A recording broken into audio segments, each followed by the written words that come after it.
today's interview plays an impact in someone's life, I really hope it will, help change perspective. Isikakhulu perspective yabazali bethu.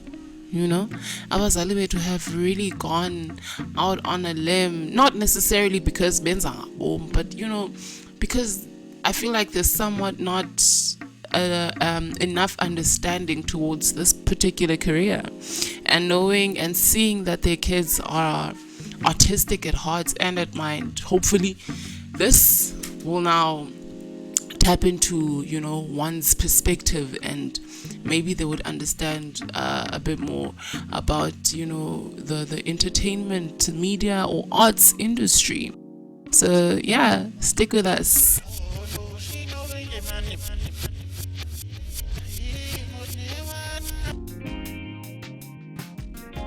A brief background of the guest Yonela Sopotela that we have in studio namhlanje.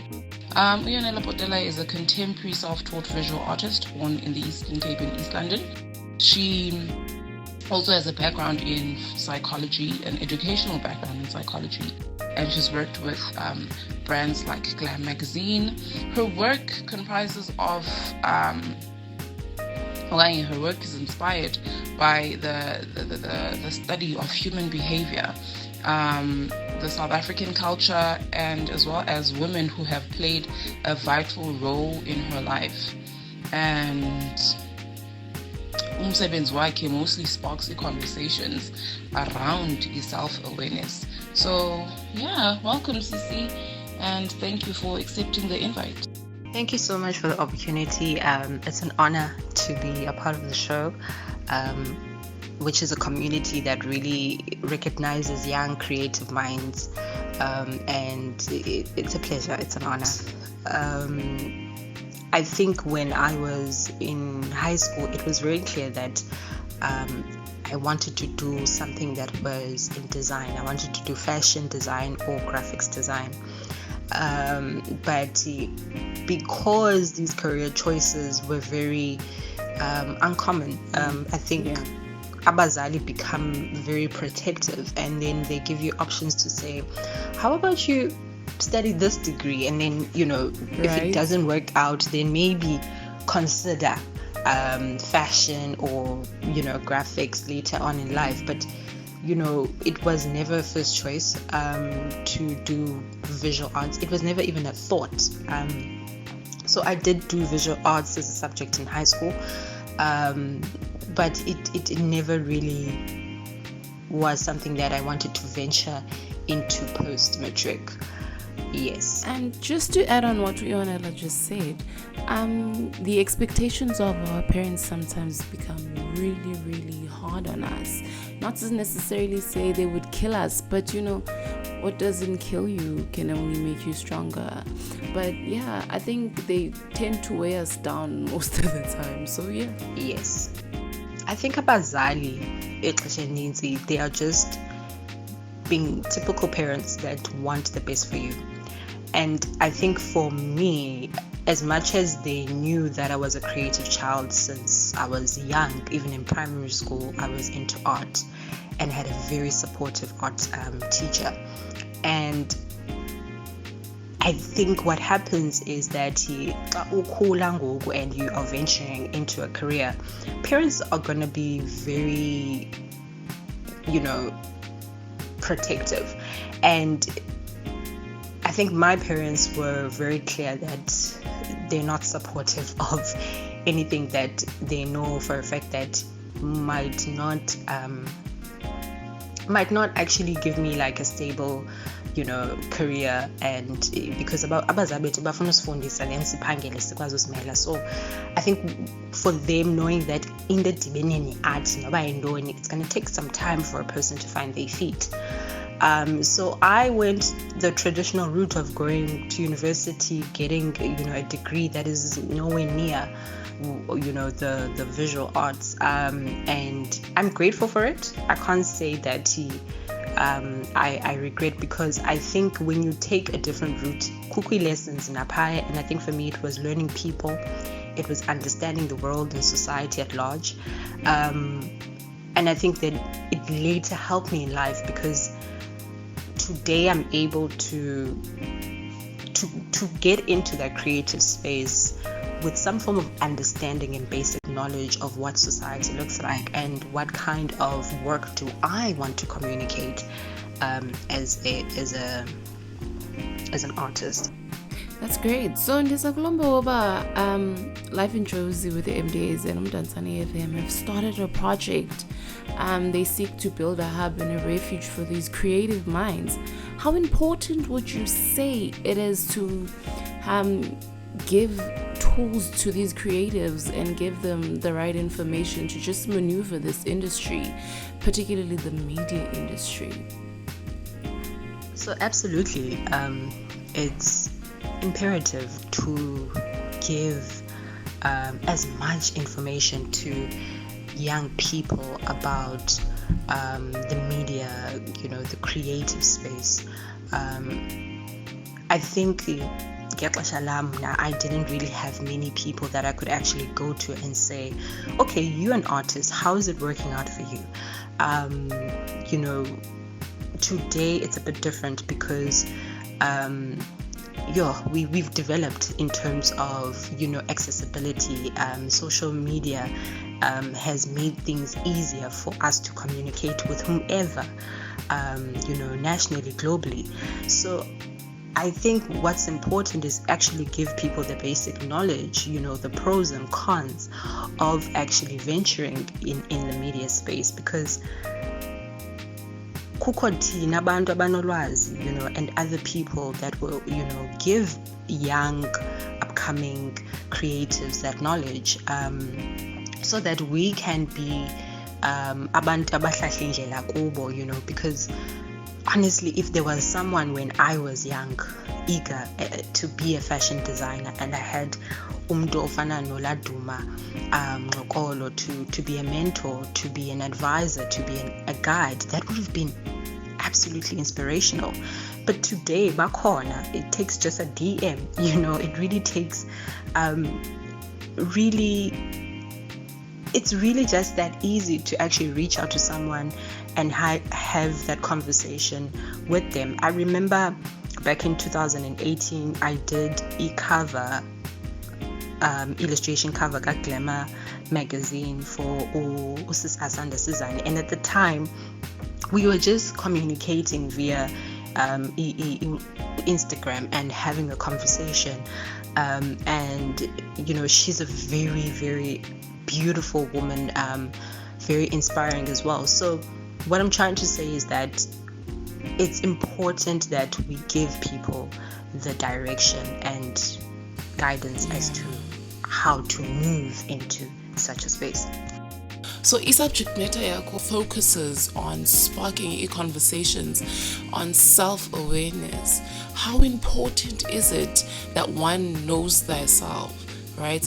And then they invest their time in the talents and educate themselves in growing brands zabo or their work and protecting themselves, getting into this particular industry, like protecting their work and protecting themselves as artists.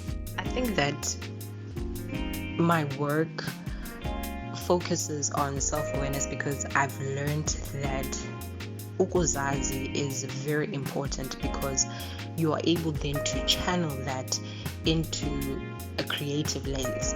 You're not looking at the next visual artist and trying to mimic them, but you are trying to create your story. So when you are aware of who you are, you're able to have those honest conversations with yourself, which then easily translate into the artwork. It's important that you invest as much time in your talent and also do your research, educate yourself about the work that you are doing, and preparing yourself. You can't you can't just do an artwork and then have this idea that I'm gonna go to an art gallery and ask them to, to sign me up. You need to do your homework. There's a process where you need to have a portfolio. Your portfolio always has to be ready, and you go there with the confidence and assertive to say, this is the work that I do. How does the process of collaborating with your gallery work? Also be open to doing collaborations. I think for me the journey has been very different, because before even stepping into art galleries, now I would post my work online.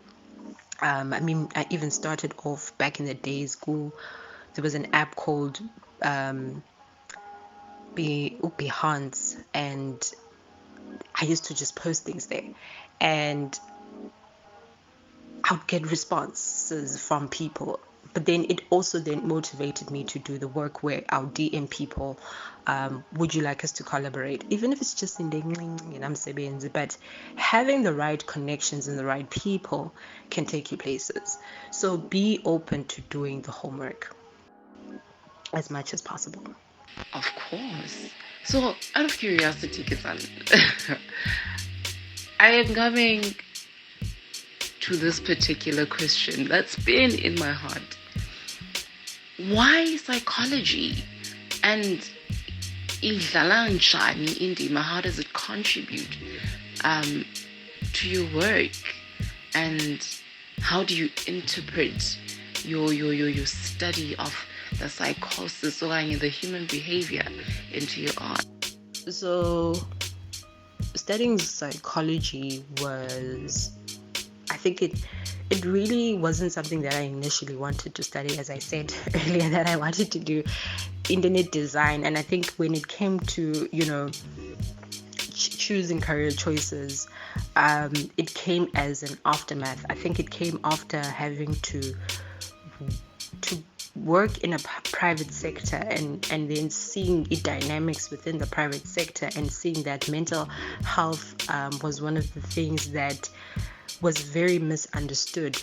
But is they misunderstood namhlanje? And I think studying psychology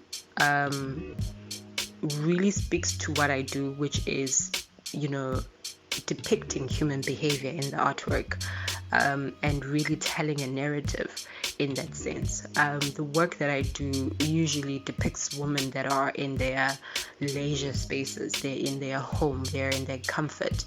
These are women that know who they are. These are women that are very confident in who they are.